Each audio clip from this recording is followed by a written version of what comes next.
Bisa lang yan. 1, 2,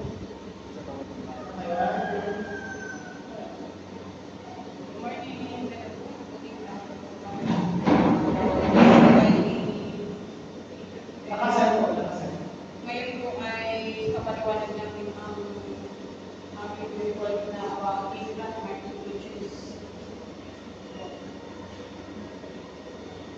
What is market bridges? Market bridges refers to farm products sold in markets such as eggplant, a widely grown and sold vegetable in the Philippines. Eggplant, a form of vegetables that is in the world, commonly used in Filipino dishes. Sold in wet markets and supermarkets, good for health as has fiber, vitamins, and antioxidants. fiber. The 5 types of market bridges is the production. Number 1 is the planting and growing crops. Number 2, the harvesting, collecting crops, and landing. Number 3, the post-harvest, feeding, sorting, and packing. Number 4, distribution, bringing goods to buyers or markets. And number 5, the retail, selling in markets, supermarkets, or in online. Babasa lang, hindi nag-explain. So, 5 types of market produce. Ano sabi dyan? May production, harvesting. So, kasama yung production. Ano yung involved sa production? Yun yung pagtatanim, pagkakalang ng mga halaman, mga gulay. Siyempre, after may talim na, nagtulungan na, pag nabuka na, pwede na i-harvest. Then, pumapasok ang harvesting. O, ano naman yung post-harvest? Dapat naman na sa post-harvest yung harvesting. Tama ba? Pag sinabi post-harvest, yung involved yung dinala ko siya, pinitin siya. Post-harvest ang magtatamaan. After harvesting niya. So, parang yung carrots, after harvest ng carrots, di ba, nililisan na una, binabrush, pinitrim. Tapos, doon pumapasok yung distribution. Yun yung i-deliver siya. Pag gawin natin yung nagbabasa, pero mamaya sige, kukumin ulit ako. Pero please, if you can do it now, do it na yung binibabasa. Kwentuhan ko kami. Okay? So,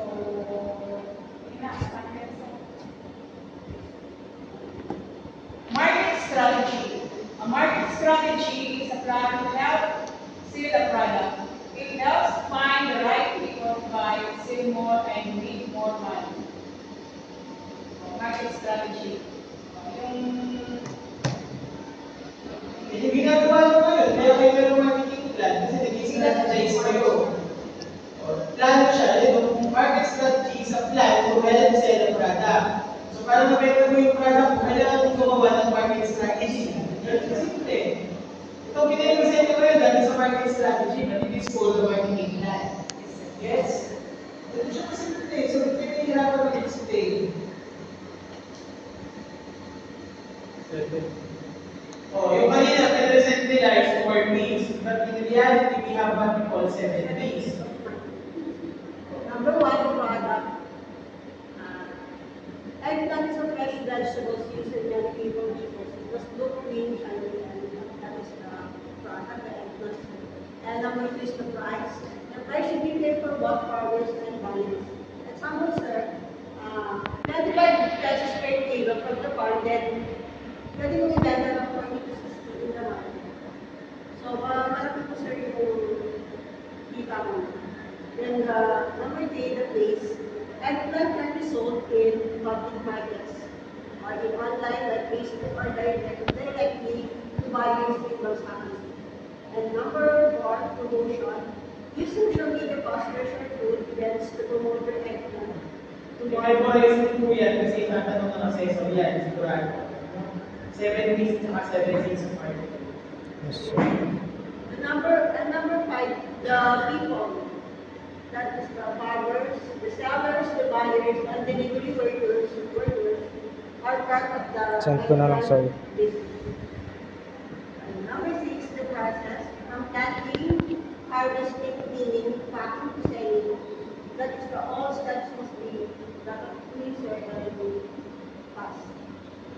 Actually, sir, dito po sa price po ng tanong, by station po kasi kung minsan hindi po pare-parehas po ang ratio ng minsan tumataas, minsan bumababa.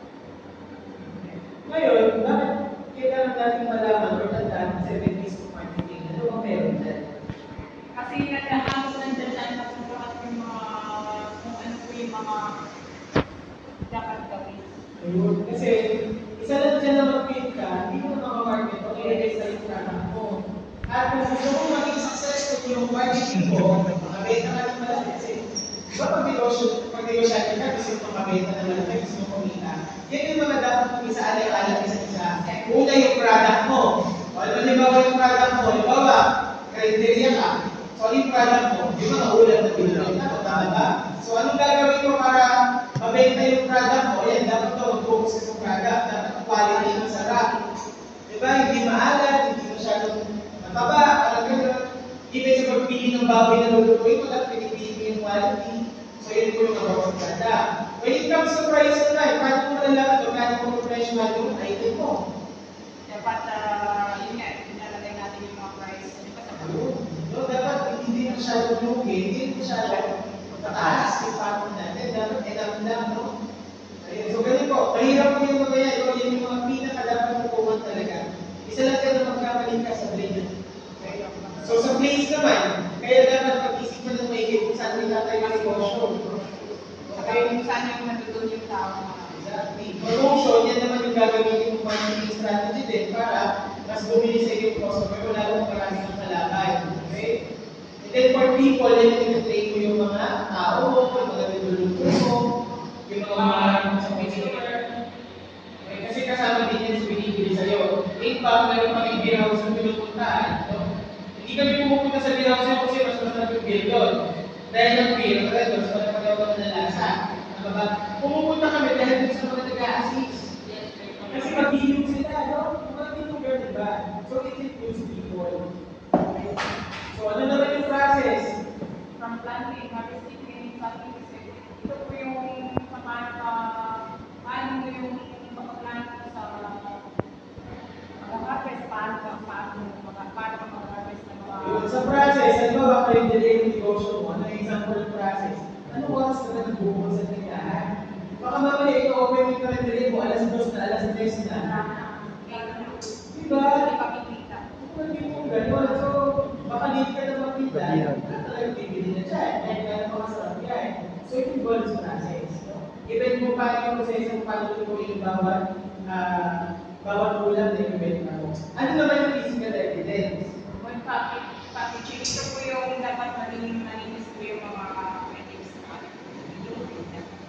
So, halimbawa, ikumpara natin ang SM Supermarket sa Walmart Mart Supermarket. Anong difference?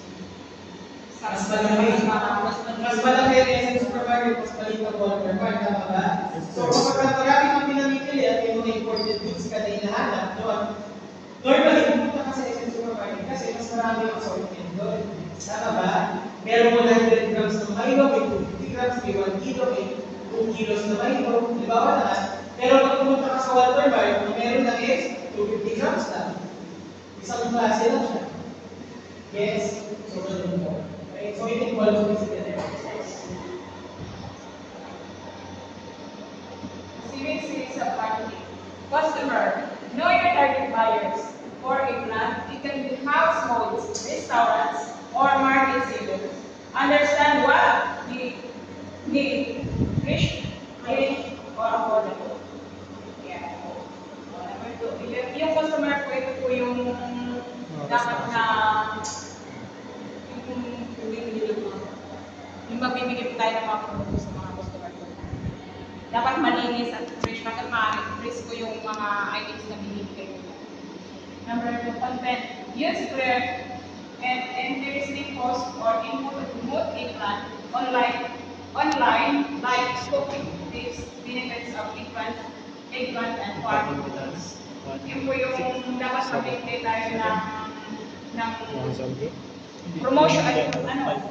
Ipo-promote po natin kung ano po yung products na ititinda po natin. Magbigay po tayo ng picture, o kaya mag-post po tayo online, at para makilala po yung ating produkto na gusto natin. Number 3. Number 3 is the context. Post content and publish the season example. Apo. Hindi ko nga.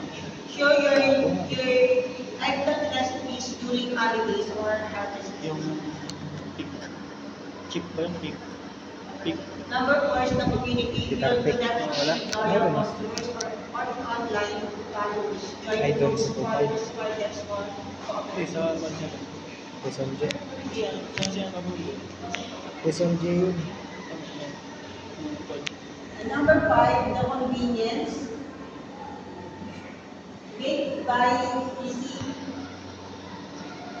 It offers home delivery, pick-up points, or the online through messenger or email. Shopee. Messenger or Shopee convenience, make buying easy, offer home delivery, meet up points, or online orders through Messenger or Shopee. So ito yung make buying easy, yung hindi, yung mga kagaya ng mga tamad na mga tao na pumunta sa labas. Hindi ko ba siya nakikita na lang nila ito online. Cohesion ba yan? Number 6? Cohesion. Keep your brand. Cohesion. So keep your brand consistent. Use the same colors, packaging, logo, and Talking about your brand. nakakita na ba kayo ng logo na sa kulay na ito? Wala pa, sir. Bihira, di ba? Or pag sa mga logo, mas simple, mas maganda. Nakakita na yung logo ng type, di ba? Saka mabilis kung Tandaan tayo. Hindi ka gagamit ng sobrang daming kulay para sa logo. So that's cohesion, no? Maging, ano yan, yung brand mo dapat consistent, sabi siya.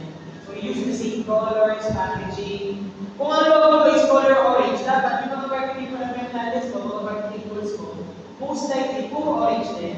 Yes? Imagine nyo kung si Food Panda, kung kulay ni Food Panda. Di ba pink and white? Yes, sir. O tapos kung makita mo yung rider na consort green, matatandaan mo ba para recognize mo Food Panda? Yes, sir. Maisip mo, grab yun. Kasi green siya, tama ba? So dapat meron consistency din. Number 7, conversion. Turn interested people into buyers. Example, offer promos or discounts to make them try your plan for the first time. Conversion, turn interested. Yan nga, halimbawa kung mag-offer po tayo ng discount, tapos magbigay tayo ng Kasi, ang totoo niyan, ang daming interested people, no? Dun sa product mo, pero hindi mo na-convert na maging value mo kasi maraming actors din yung mga yun. So, dapat ma-convert mo yung mga tao na yun na maging value mo at customer mo. bigay tayo ng promo kaya discount. Yes. Tapos, dapat syempre, magkatibalahan din yung business mo. No? Yung physical evidence na doon, kaya dapat talaga natin yung 7 business and 16. So, dyan tayo sa price na nyo. Ang farmer's price is 15, bibenta nila 30 pesos, so job lang kita nyo agad. No? The farmer's price is 15 per kilo and selling in the market for 10 The profit is 15 per kilo of eggplant, which is 100% of farmer's price of 15. That it is calculated by subtracting the farmer's price and the market price 30, and 15, and 15 times 100. Actually po ganito po yung sinabi po namin dito. Pero yung ginawa po namin, yun nga po sir yung ginawa namin nung pumunta po kami mismo sa pag-amana namin ng mga talon. Kinuha po namin ng 15. Tapos para mapabilis po na makapaubos po namin yung mga talon dahil nga yung panahon ay maganda, maulan. At saka ginawa na lang po namin, ginawa na lang namin ng piso yun. So kumita po kami namin ng piso sa kilo. So, yung magkano yung generation? 20 lang. Okay. Kasi sa Pilipinas ngayon, sir, 30 na lang kasi. Sa Maynila, 100. Samantalang, sir, gusto niyo po lang. Nalipat ako ng bahay, nalipat ako ng bahay ko. Wala ko ng buwan, pagkain ko sa bakay. Yung iba pong talong ko nasira, pinapunta ko mo, nilagay ko na lang po sa lupa. Pinagtatapon mo? Hindi po kasi sinakot ko kasi, di ba? Ano ba yan? Eh, di Dalawa ko mo lang naman. Angit na. Pwede ka dito, sayang. So, common problem in marketing is that oversupply, low prices, less and prices. Ilan lahat ang kinuha ng mga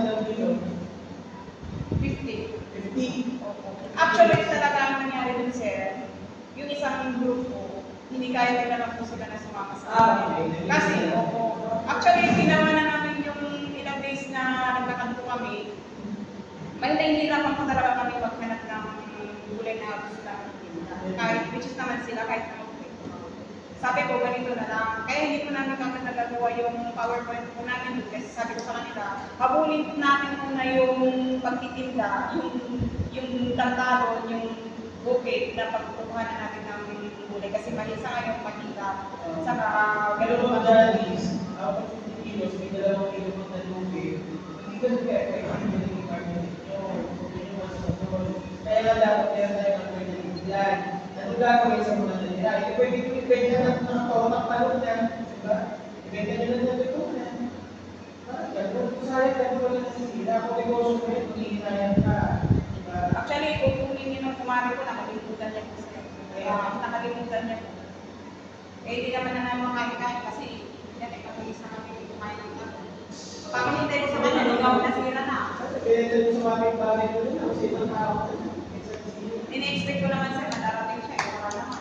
Hindi ko naman magalaw-galaw yun. Hindi ko pinayaran nila sa akin. The reality, yung Kasi wala kang cold storage or transport. Pagka kulang-kulang storage or transport, whether issues with, ito nga po, whether issues with, through typhoons, yan po yung ayaw ko ang mahal. Kaya sabi ko, orabels na tayo, gawin na natin ito, unahin na natin ito, kasi mas important dito. At saka kasi po yung ano sir, yung may-ari ko ng bukid na pupuntahan namin, eh minsan wala po kasi siya. Mas maganda pag ganyan yung interest namin sa reporting, yung basa-basa lang. Ako may kwento. Sabihin talagang ginagawa na siya, di ba? Bibigyan kasi ginagawa tama. Strategy to improve CEO.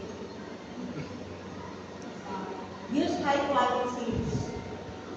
Kailangan yung Siyempre, di ba? Kung gusto mo maganda yung maging bunga ng mga talong mo, magandang quality lang ang So sa selection pa lang ng sida, magpumili ka na.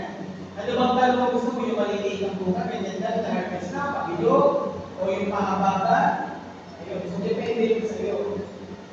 sell direct to customers, like yung bagsakan o tingnan. Kailangan sa yung ibenta mo rin sa mga customers sa pagbagsakan. Sa assessment ninyo, sa national assessment ninyo, ang magiging problem nila is palay naman ng ibenta. Tatanungin mo yung assessor, saan kayo mas kikita? Pag binenta nyo ba yung palay ng wholesale o pag binenta nyo ng retail? Tapos mag-compute kayo doon. Paano pinasabi nyo mas kikita ka sa ganito versus sa ganyan? Mas ganyan. Para sa akin, hindi na kasarap. At saka kung nasagutin, pag nandun ka sa assessment, kasi meron kayong mga-compute doon. So, dapat magkaroon kayo ng compute. Yes? Kasi pag di ko siya na magaling dapat sa math, kahit yung basic math lang, plus minus multiplication division. Don't worry, kasi may calculator naman doon. So, yun lang, ang problema, kapag hindi ka marunong mo mag-compute, kung paano makikita. Yun ang magkakaproblema ko. Join farmer cooperatives.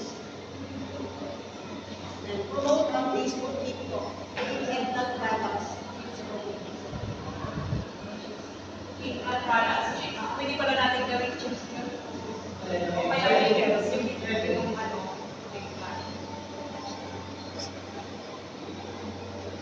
Winning is a good strategy. More income for farmers. More income for farmers. Kailangan yung mas marami makikita yung ikaw ng farmers. Hindi lang mga magsasaka. Dapat din-expect natin na sasabihin natin na kumikita tayo ng mas mahal.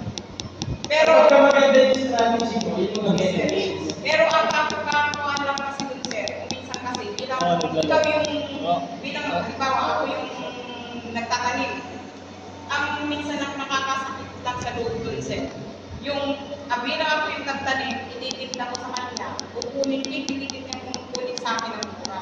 So ako naman, no choice ako kanina, kailangan ko ma-dispose yung paninda ko kasi masisira, gano'n, ibibigay ko na lang ng mura sa kanya. Tapos ang mas more na kumikita ko yung umakas. Kaya lang, mahilig na ang mga farmers maganda sa marketing kasi since yan yung problema nila, so gagawin dapat yung mga iba-iba din silang option ng customer. Ito po yun. Hindi yung pagiging loyal sila sa customer na doon nila. Sama sa customer. Pag hindi ko din ang customer, hindi ko matalo. Mahirap po talaga makipag-deal. Okay, so dapat, kapag mag-farmer ka, okay, if you decide to become a farmer, you really have to become a good marketer din. Yes, sir. Para hindi ka matalo. This crop works with Loyal customers. loyal customers. Bakit po natin sinasabi yung loyal customers? Dapat maging tapat po tayo sa mga mamimili. Yun nga po yung pinapakita natin, yung in-explain natin sa kanila na ito po, bilhin nyo na, good quality po yung paninda namin. O kung halimbawa naman i-hap-hap-hap na hindi na maganda yung products namin, paliwanag din natin sa kanila para pag binili nila yung produkto, uuwi nila sa bahay, at least hindi na nila tayo masisisi. Tapos yun na nga, mag-usap na lang pa tayo kung magkano naman yung pricing na binigay natin. Tapos yun ang sabi ko, maging loyal po tayo sa ating customers. Para yung customers po ay lagi po silang pumapalik sa atin. Strong farmer reputation. Long-term business growth. Long-term business growth. The key point is the market produce what we grow and the market strategy, how we sell them, and the extra is the strong product including ang madaling natin mga extra. And the better marketing, more sales, and more profit. Actually po dito sa Panipi po Tarlac, sir, yung karamihan na demand din na one sa palighan dito sa merkado, lalo na yung talong. Kasi di ba produkto tayo ng talong dito sa part pa ng Panipi. Tapos yung iba pong ginagawa nila, ini-export yung mga talong natin doon. Tapos yun na nga, pinapatama na nila ng mga price yun, kaya wala po nila. Thank you. That's it, sir. Thank you.